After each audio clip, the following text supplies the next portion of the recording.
the Lord. The best wishes to you and your family members in the name of God. దేవుని నామమునకు మహిమ కలుగును గాక. దేవుని నామం పేరిట మీకును మీ కుటుంబ సభ్యులందరికీ శుభాభివందనములు. ఈరోజు దేవుని వాగ్దానం. Today God's promise.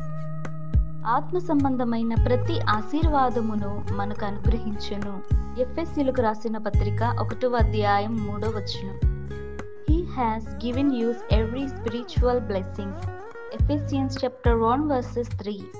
క్రీస్తునందున్న ప్రియమైన సహోదరులారా, ఈ ఉదయకాల సమయంలోను దేవుడైన యెహోవా మనందరితోనూ తెలియచేస్తున్నాడు. చూడండి, ఆత్మ సంబంధమైన ప్రతి ఆశీర్వాదమును మనకు అనుగ్రహిస్తానని దేవుడు మాట్లాడుతున్నాడు. చూడండి, ఈ లోకంలో ఉన్నటువంటి ఆశీర్వాదాల కంటే దేవుడిస్తున్నటువంటి ఆత్మ సంబంధమైన ఆశీర్వాదము అనగా పరలోక సంబంధమైన యొక్క శ్రేయస్కరమైనటువంటి ఆశీర్వాదమును దేవుడు మనకు అనుగ్రహిస్తానంటున్నాడు. చూడండి, దేవుడు ఎంత చక్కగా దేవుడు మనతో తెలియచేస్తున్నాడు.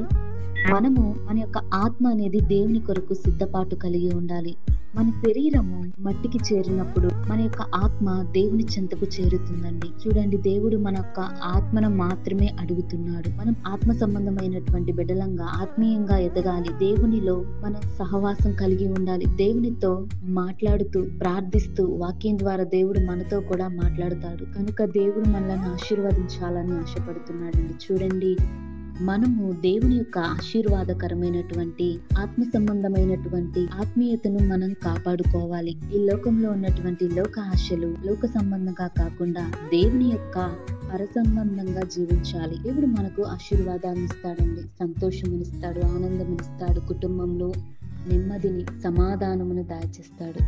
కేవలం ఇవన్నీ దేవుడు అనుగ్రహించినటువంటి ఆశీర్వాదాలే. ఆయన కృప, ఆయన నీడ మనకు ఎల్లప్పుడూ తోడుగా ఉండాలని మనం ప్రార్థించుకుందాం. ప్రార్థన. ప్రేమ కలిగిన యేసయ్య, దయగల మా గొప్ప తండ్రి, నీకు స్తుతులు స్తోత్రాలు చెల్లిస్తున్నాం. మాధవ్ దేవా, సహాయము దయచేయండి. ఈ ఉదయకాల సమయంలో దేవా, ఆత్మ సంబంధమైన యొక్క ఆశీర్వాదములు మాకు అనుగ్రహించండి. దేవాని యొక్క పరసంబంధమైనటువంటి ఆశీర్వాదములు, నెమ్మదిని, సంతోషమును, ఆనందమును ప్రతి ఒక్కరి జీవితాలలో మీరు కార్యములను చేయండి. దేవా, ఎవరైతే లోక సంబంధంగా జీవిస్తున్నారో, శరీరాశలను కలిగి జీవిస్తున్నారో దేవా, వారందరి హృదయాలను మార్చి వారు మనసుతో ప్రతి ఒక్కరూ రక్షణ భాగ్యంలోనికి నడవాలని కోరుకుంటూ ఆత్మ సంబంధంగా జీవించే బిడ్డలంగా ఉండమని ప్రతి ఒక్కరిని ఆశీర్వదించమని కోరుతూ యేసయ్య నామం అడిగి వేడుకొనుచున్నాను తండ్రి. ఆమేన్.